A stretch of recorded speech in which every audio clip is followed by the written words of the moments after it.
Hybrid নেতাদের কুচক্রে ফেঁসে গেছে তৃণমূলের বিএনপি। ৫ আগস্টের পর থেকে দেশের বিভিন্ন স্থানে রাজনৈতিক খোলস পাল্টে বিএনপিতে অনুপ্রবেশ করছে আওয়ামী লীগের দোসররা। সেই সঙ্গে রং পাল্টে সক্রিয় হয়েছেন বিএনপির বহু সংখ্যক নামধারী নেতা, যারা নিজেরাও একসময় আওয়ামী লীগের দোসর ছিলেন। এদের তাণ্ডবে বিপর্যস্ত বাগেরহাটের বিএনপির তৃণমূলের রাজনীতি। এ নিয়ে পলাশ খানের ধারাবাহিক প্রতিবেদনের আজ থাকছে প্রথম পর্ব।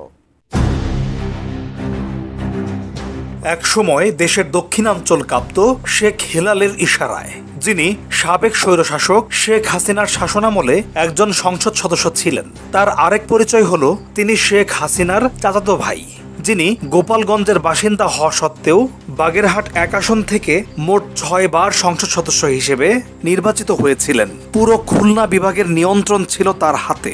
৫ আগস্টের গণঅভ্যুত্থানের পর পুরো পরিবার সহ গা ঢাকা দেন এই নেতা। তবে শেখ হেলালের কয়েকজন ভক্ত শিষ্য পালিয়ে না গিয়ে নতুন কৌশলে আবারও বিএনপির রাজনীতিতে ঘেঁষছেন বলে অভিযোগ তুলেছেন এলাকাবাসী। যার নামটি বারবার আলোচনায় উঠে আসছে তিনি হলেন বাগেরহাট জেলার মোল্লাহাটের হাইব্রিড নেতা হিসেবে খ্যাত হারুন আল রশিদ ওরফে হারুন শিকদার। স্থানীয়রা জানান, শেখ হাসিনার শাসনামলে বিএনপির সাইনবোর্ডধারী এই নেতা সাবেক এমপি শেখ হেলালের তোষামোদি করে বাগিয়ে নিয়েছেন স্থানীয় আওয়ামী লীগের সুদৃষ্টি এবং নানা ধরনের সুযোগ সুবিধা। শেখ হেলালের পক্ষে বিএনপি নেতা হারুনের এই স্লোগানটি যেন সেই ইঙ্গিত দেয়।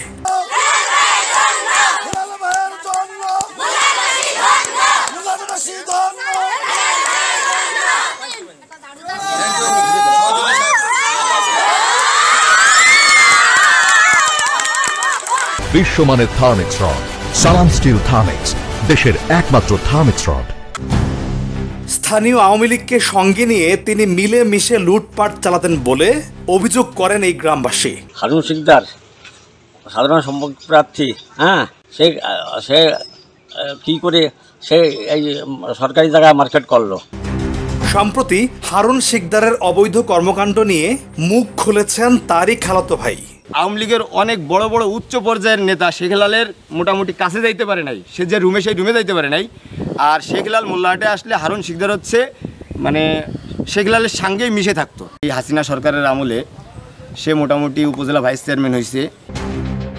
মোল্লাহাট উপজেলা বিএনপির দলীয় নির্বাচনে সাধারণ সম্পাদক পদে তিনি নির্বাচিত হলে উপজেলা বিএনপির রাজনৈতিক ভবিষ্যৎ কতটা ভালো হবে সে বিষয়ে জানতে চাইলে হারুন শিকদারের এই ভাই জানান, নিয়ম নীতি অনুযায়ী কোনো কাজ করতে দিচ্ছে না।